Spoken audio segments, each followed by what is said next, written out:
Hello दोस्तों, जब भी आपके सामने बीमारी या महामारी की रोकथाम की बात सामने आती है तो आपके दिल और दिमाग में एक ही बात आती है, या तो कोई डॉक्टर या कोई हॉस्पिटल या मेडिकल बोर्ड या स्वास्थ्य कर्मी। लेकिन मैं आशीष श्रीवास्तव आज आपको ऐसे कानून के बारे में बताने जा रहा हूं जिसके तहत हम महामारी की रोकथाम कर सकते हैं। आइए देखते हैं ऐसे कौन कौन से कानून हैं। सबसे पहला कानून है एपिडेमिक डिसीज एक्ट अर्थात महामारी अधिनियम 1897।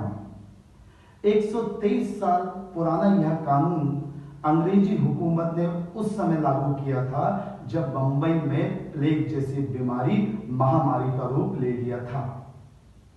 130 साल पुराने इस कानून में 22 अप्रैल 2020 को सरकार ने परिवर्तन किया और 23 अप्रैल 2020 को एक अध्यादेश जारी किया और इस कानून में सजा के प्रावधानों को बढ़ाया गया।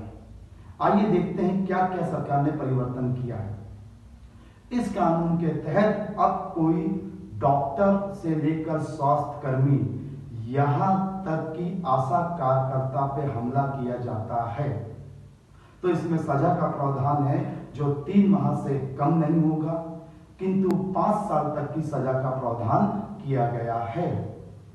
यदि कोई गंभीर हमला करता है डॉक्टरों के ऊपर या स्वास्थ्य कर्मचारी के ऊपर तो इसमें सजा 6 माह से कम नहीं होगी, किंतु 7 वर्ष तक की सजा का प्रावधान भी किया है। यदि जुर्माने की बात करें, डॉक्टर पर हमला किया जाता है तो जुर्माना जो 50,000 रुपए से कम नहीं होगा, किंतु 3 लाख तक हो सकेगा। और गंभीर हमला है तो जुर्माना 1 लाख से कम नहीं होगा, किंतु 7 लाख तक हो सकेगा। यदि महामारी के दौरान स्वास्थ्य कर्मी या डॉक्टरों की क्लिनिक पर हमला होता है, गाड़ी तोड़ी जाती है, किसी प्रकार का भी नुकसान होता है तो आरोपी से अब दुगना जुर्माना वसूल किया जाएगा। अब इस एक्ट के अंतर्गत 30 दिन के अंतर्गत इन्वेस्टिगेशन किया जाएगा, जांच कंप्लीट की जाएगी सीनियर इंस्पेक्टर के द्वारा और 1 साल के अंदर चालान पेश होने की तारीख से फैसला भी आ जाएगा। 123 साल इस पुराने कानून में परिवर्तन करते हुए कोरोना वायरस के चलते सरकार ने जो परिवर्तन किया है एक अमूल्य परिवर्तन है और इस एक्ट में परिवर्तन की मांग की जा रही थी।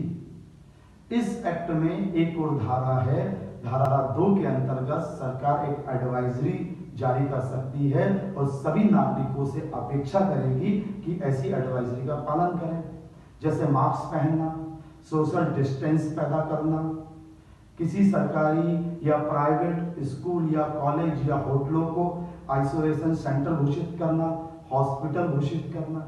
यदि ऐसी एडवाइजरी का आप पालन नहीं करते हैं तो इस एक्ट में भी सजा का प्रावधान किया गया है। दूसरे एक्ट की बात करें महामारी को रोकने के लिए तो दूसरे कानून का नाम है राष्ट्रीय आपदा प्रबंधन कानून अर्थात डिजास्टर मैनेजमेंट एक्ट 2005। इसी एक्ट को ध्यान में रखते हुए 24 मार्च 2020 को देश के माननीय प्रधानमंत्री नरेंद्र मोदी जी ने लॉकडाउन की घोषणा की थी और गृह मंत्रालय ने इस एक्ट की धारा 51 से लेकर 60 तक तुरंत लागू कर दी थी। आइए जानते हैं इस एक्ट की कुछ प्रमुख धाराएं। सबसे पहली धारा है 51 में यह बताया गया है यदि एडवाइजरी का पालन नहीं किया जाता है तो उसमें 1 वर्ष तक की सजा और जुर्माने से दंडित किया जाएगा।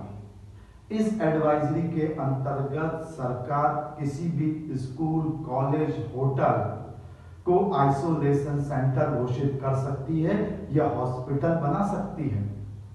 यदि कोई होटल मालिक अपना होटल महामारी के दौरान नहीं दे रहा है तो सरकार 51 के अंतर्गत कार्रवाई कर सकती है और ऐसी एडवाइजरी का पालन नहीं कर रहा है जिससे जन धन की हानि हो रही है तो 2 वर्ष की सजा और जुर्माने से पनिशमेंट किया जाएगा।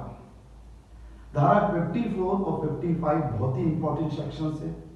आपने हाल ही में सुना होगा, बीच में एक व्हाट्सएप ग्रुप में मैसेज आया था कि आज से डिजास्टर मैनेजमेंट एक्ट लागू हो रहा है और आज से कोई व्यक्ति एसएमएस नहीं भेज सकता।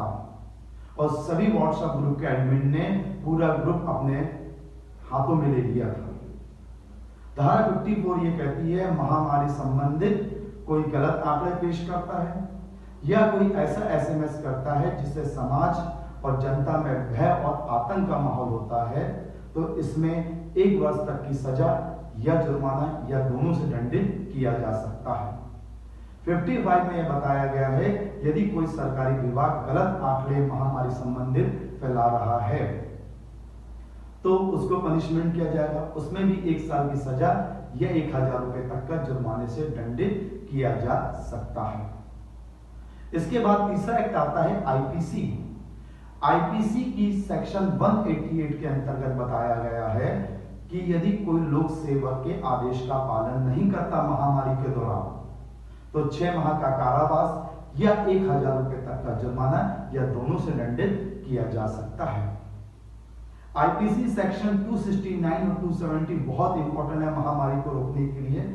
इन दोनों सेक्शन में बताया गया है, यदि कोई व्यक्ति संक्रमण रोग फैलाता है या फैलाने की संभावना रख रहा है, जैसे मास्क ना लगाना, जानबूझकर थूकना, नोट फेंक देना जिससे संक्रमण फैल जाए, या कर्फ्यू में जबरदस्ती बाहर निकलना, तो सरकार इन दोनों धाराओं के अंतर्गत मुकदमा दर्ज कर सकती है। 269 में 6 माह का कारावास या जुर्माना और 270 में 2 वर्ष का कारावास या जुर्माने से दंडित किया जा सकता है। सीआरपीसी की बात करें महामारी को रोकने के लिए, तो इसमें इंपॉर्टेंट सेक्शंस है 107, 117 और 151। ये तीनों ही धाराएं सरकार किसी व्यक्ति को बॉन्ड भरवा के गिरफ्तार कर सकती है। इसके बाद नेक्स्ट कानून है महामारी को एनएसए। एनएसए अर्थात राष्ट्रीय सुरक्षा कानून। इस कानून को हम पिछले वीडियो में देख चुके हैं, मेरे YouTube चैनल में आप जाके देख सकते हैं। फिर भी इस कानून के बारे में जानकारी, यदि कोई लोक सेवक या कोई डॉक्टर या कोई स्वास्थ्यकर्मी महामारी को रोकने के लिए कोई काम कर रहा है और कोई व्यक्ति उसमें बाधा उत्पन्न कर रहा है, पथराव कर रहा है या हानि पहुंचा रहा है, तो एनएसए का प्रयोग किया जा सकता है। और ऐसे व्यक्ति पर 12 महीने अर्थात 1 साल तक बिना चार्ज लगाए उसे कस्टडी में रखा जा सकता है। नेक्स्ट कानून महामारी को रोकने के लिए है आवश्यकता वस्तु अधिनियम 1955। इस कानून के तहत सरकार महामारी के दौरान यदि कोई व्यक्ति काला बाजारी करता है तो काला बाजारी को रोकने के लिए इस कानून का सरकार प्रयोग करती है। और अभी हाल ही में सरकार ने मास्क, सैनिटाइजर जैसी वस्तुओं को भी इस कानून के अंतर्गत रखा है। नेक्स्ट कानून है इस्मा अर्थात एसेंशियल सर्विस मेंटेनेंस एक्ट 1968। इस एक्ट का प्रमुख उद्देश्य यह है कि महामारी के दौरान चाहे सरकारी हो या प्राइवेट कर्मचारी उसे हड़ताल में जाने से रोकना और आवश्यक वस्तुओं के दौरान नागरिकों में सुचारू रूप से उपलब्ध कराना। यदि कोई व्यक्ति महामारी के दौरान हड़ताल में जाता है, यदि उसकी ड्यूटी है महामारी के दौरान, यह आवश्यक वस्तु जिसका देने का कर्तव्य है महामारी के दौरान और आवश्यक वस्तु उपलब्ध नहीं कराता है, तो इस एक्ट के अंतर्गत सजा का प्रावधान है, जिसमें 6 माह का कारावास या 200 रुपए तक के जुर्माने से दंडित किया जा सकता है। ये जितने भी कानून हैं महामारी को रोकने के लिए बहुत पर्याप्त हैं और सरकार ने इन कानूनों का उपयोग भी किया है। जब सरकार सुधारात्मक और उपचारात्मक उपाय पर्याप्त नहीं समझती तो सरकार दंडात्मक कार्रवाई करती है और इन्हीं कानूनों का उपयोग करके सरकार महामारी को रोक सकती है और यही कानून सरकार के लिए वर्तमान समय में मील का पत्थर साबित हो रहा है। Thank you watching this video.